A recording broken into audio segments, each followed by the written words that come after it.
steril, nggak ada bangsatnya sama sekali. Maka di pagi hari dia bertanya kepada gurunya nih, Asy-Syaikh Al-Imam Abu Syekh, Asy-Syaikh Al-Imam Abu Syekh, apa makna mimpiku itu? Maka Asy-Syaikh Al-Imam Abu Syekh menjawab, Anta amirul mu'minina bil hadith, engkau akan menjadi rajanya dalam ilmu hadith. Begitu juga Nu'man bin Thabit.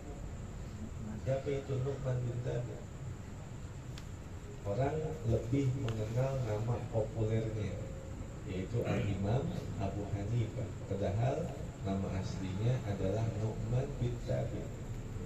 Nu'man bin Thabit, ayah handanya yaitu Thabit, bermimpi anaknya tuh yang masih kecil masuk ke dalam kubur Nabi, ngelihat tulang Nabi berantakan, akhirnya disusun menjadi kerangka tubuh manusia sampai sempurna. Sudah rapi, naik lagi ke atas.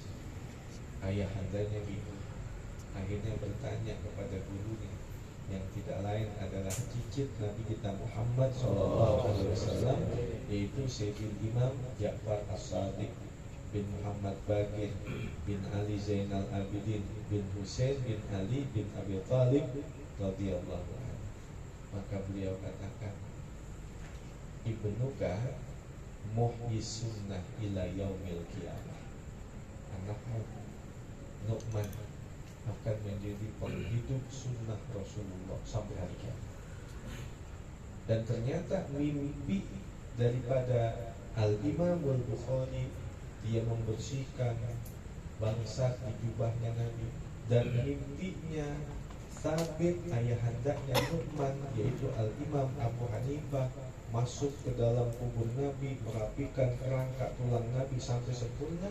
Semuanya itu adalah sebuah kenyataan. Sampai hari ini kita mengambil manfaat dari Al-Imam Al-Bukhari. Sampai hari ini kita mengambil manfaat ilmu dari Al-Imam Abu Hanifah. Bahkan di dalam kitab Mizanul Kubra di Syekhul Imam Abdul Wahab Asy-Sya'rani dijelaskan, kullu madhabin mundarisah ila yaumil qiyamah illa madhabal Hanafi. Madhab semuanya akan sedikit demi sedikit berkurang pengikutnya, kecuali madhab yang akan terus langgeng sampai hari kiamat adalah madhabnya Al-Imam Abu Hanifah, karena madhab beliau lebih mengedepankan kepada rasional. Jadi dakwah itu disesuaikan dengan keadaan. Namanya ad-dakwah ala sabilil hujumiyah, ad-dakwah ala sabilil tifaiyah.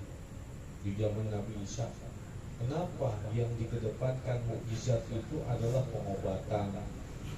Kemudian sampai Nabi Isa bisa menghidupkan orang mati, karena di zaman itu sedang viral-viralnya praktek pengobatan.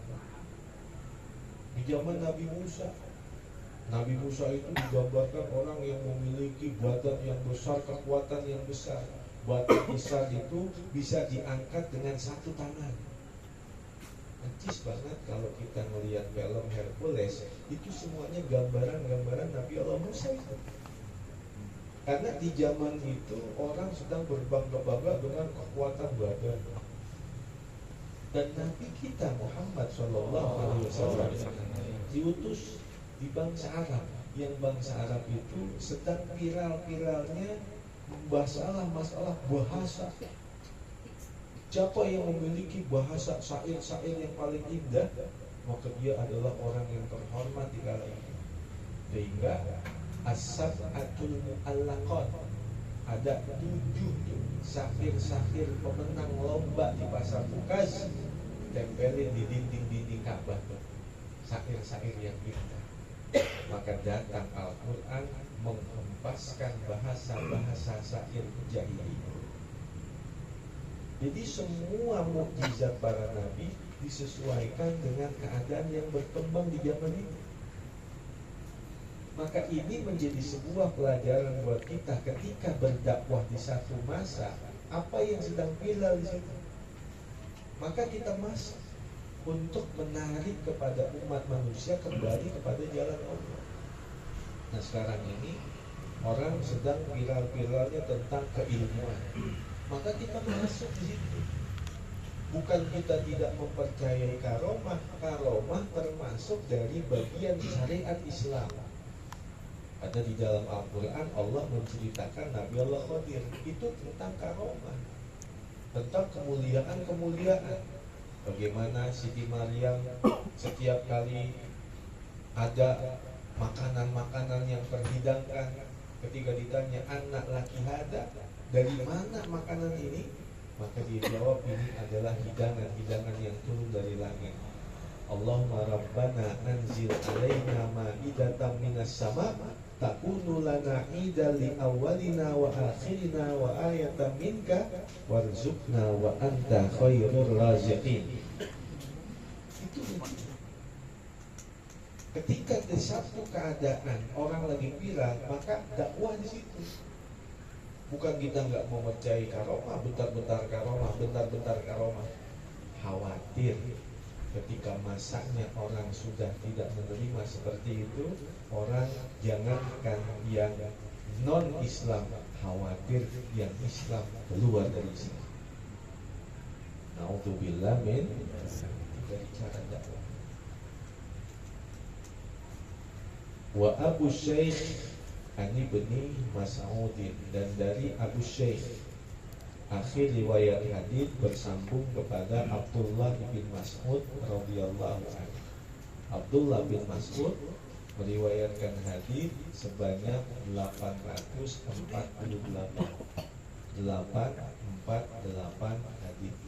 Kalau Abu Hurairah kan 5.374 hadis.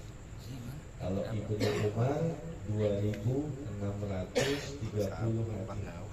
Kalau Anas bin Malik 2.276 hadis. Kalau Aisyah 2.210 hadis. Ibnu Abbas 1.660 hadis. Padahal usianya waktu itu baru 16 tahun. Nabi wafat, Abdullah bin Abbas usianya baru 16 tahun. Percis umurnya Nabi Ibrahim waktu dilempar ke api oleh Raja Namrud. Itu raja besar musuhin orang yang baru usia 16 tahun. Nabi Ibrahim tuh dalam pembakaran api besar tungku apinya, sampai dibuatkan ketapel untuk melemparin karena saking panasnya. Padahal itu baru umur 16 tahun. Maka Ibnu Abbas meriwayatkan hadis sebanyak 1.660 hadis itu saat Nabi wafat umurnya 16 tahun. Kemudian Jabir bin Abdullah meriwayatkan hadis sebanyak 1.540 hadis. Kemudian Ibnu Mas'ud meriwayatkan 848 hadis. Kemudian Abdullah bin Amr bin As meriwayatkan 700 hadis. Nah, kemudian Ali bin Abi Thalib meriwayatkan 536 hadis. Pertanyaannya, kenapa Ali bin Abi Thalib kan orang yang pertama kali masuk Islam di kalangan anak muda, kok sedikit meriwayatkan hadis? Karena Sayyidina Ali bin Abi Thalib adalah lebih menyibukkan diri dengan ilmu-ilmu yang lebih penting. Bukan berarti ilmu hadis tidak penting, karena beliau masuk ke dalam dunia pemerintahan, kemaslahatan umat.